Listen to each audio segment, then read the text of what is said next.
Good morning and welcome to my hobby bench. Today's short video is going to be discussing some various types of engine mounts and an engine mount that I just recently purchased for a Super Sportster 20 airplane, a Great Plains Super Sportster 20 airplane kit that I don't believe I've mentioned on this channel before, and I haven't shown anything about it or anything like that.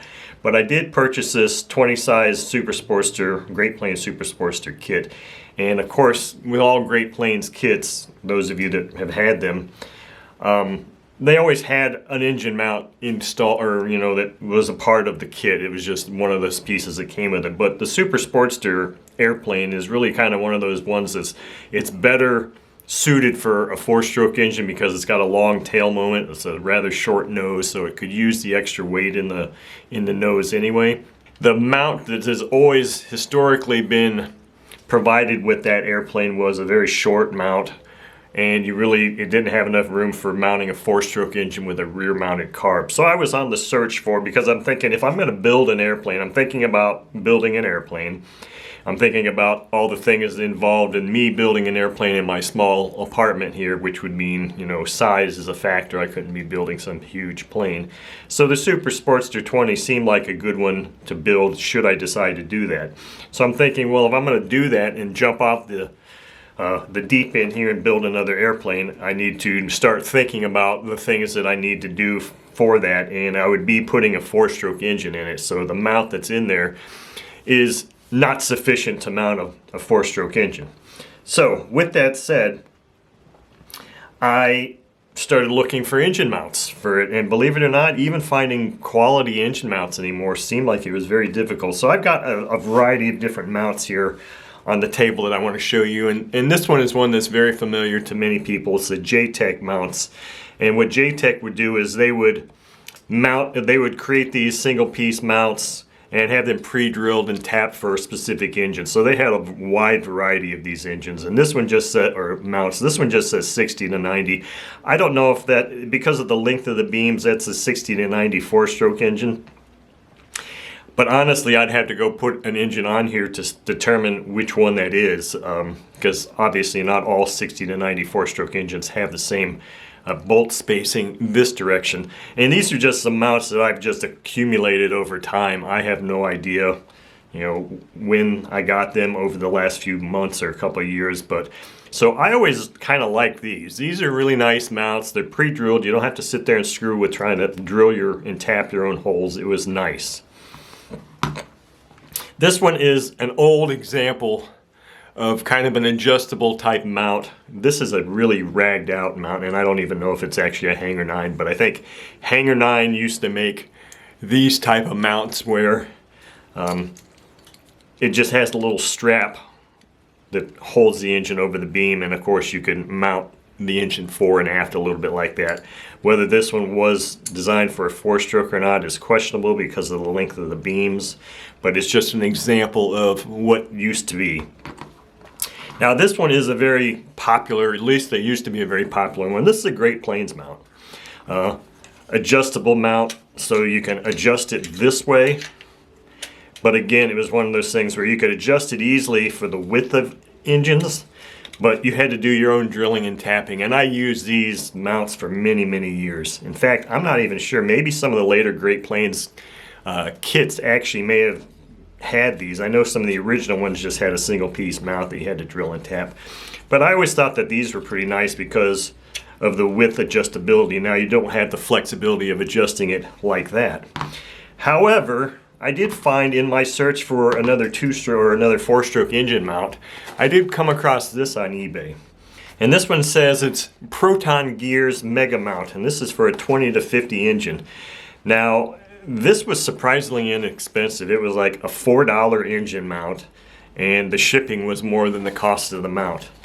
And here it says the contents are one mega mount, one pair, hardware set. It comes with 8 pieces, blind nut, 8 bolts, 4 blind nuts, nylon nuts, lock washer, flat washer, L-wrench.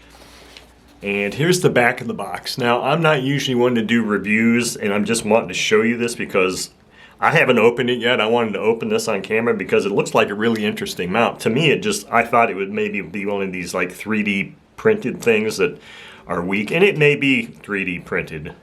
It says Mega Mount is designed based on the theory of structural mechanics to provide higher performance with 45% less weight. Its slot-type mounting holes in the installation of 2 or 4-stroke engines, OS, Super Tiger, Thunder Tiger, Sato, etc., in the adjustment of engine positions. So it looks like this one you can adjust both widthwise and lengthwise, which is really interesting.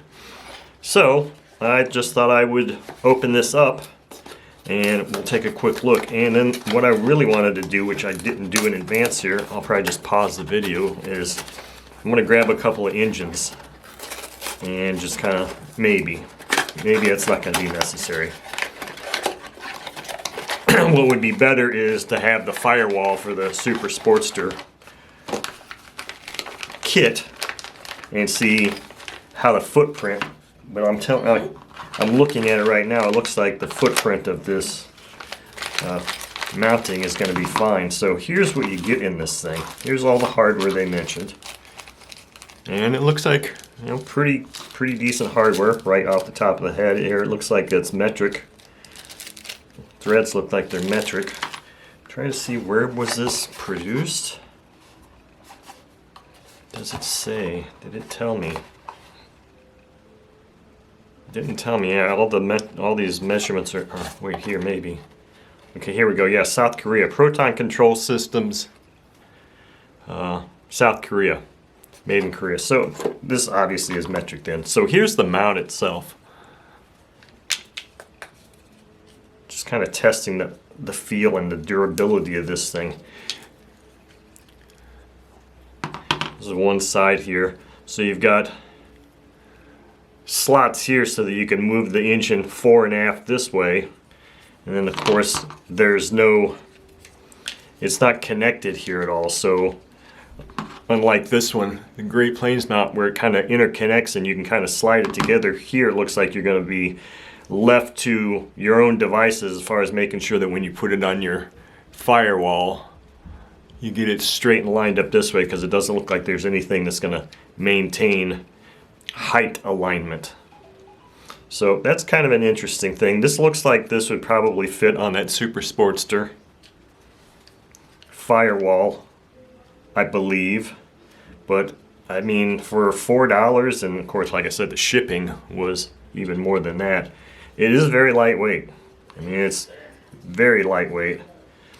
This would be something I would give a try, give a shot to, and see what happens here. I mean, you can't go wrong, because I know one of the issues I always used to have, and SIG had similar type aluminum mounts. They were just bars. They didn't have this thing. They were just pieces of, you know, just bar stock milled out like this. And so you had to worry about height alignment, you know, perpendicularity alignment with those mounts, and then of course so the SIG mounts were the worst of all. Were actually the worst of all worlds, because you had to be really good when you're marking and drilling to make sure that they're straight this way, they're straight this way, and then of course all the alignment and drilling, make sure your holes are straight and stuff. So the SIG mounts always sucked because there was a lot of work involved there, and I was never super skilled at making sure everything was perfectly straight. But this type of thing, where at least you're getting you can get the engine on the mount, and you've got play this way and that way if you need more room for your carb or your throttle or whatever, or CG even. And this one, at least, all you have to really worry about is making sure that they're, well, you still kind of have to make sure of this, I guess, but up and down. So it's not a bad deal, but this is a very, very light mount.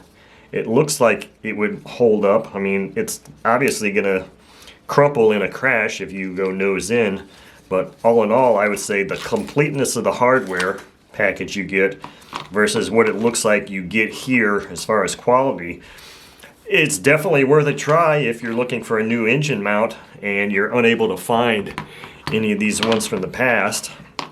So this will be the mount that I use in that Super Sportster 20 should I decide to build that airplane. So anyway, that's just a quick video on a new, more modern type engine mount that I found in my search for looking for an old style one. Thank you for watching.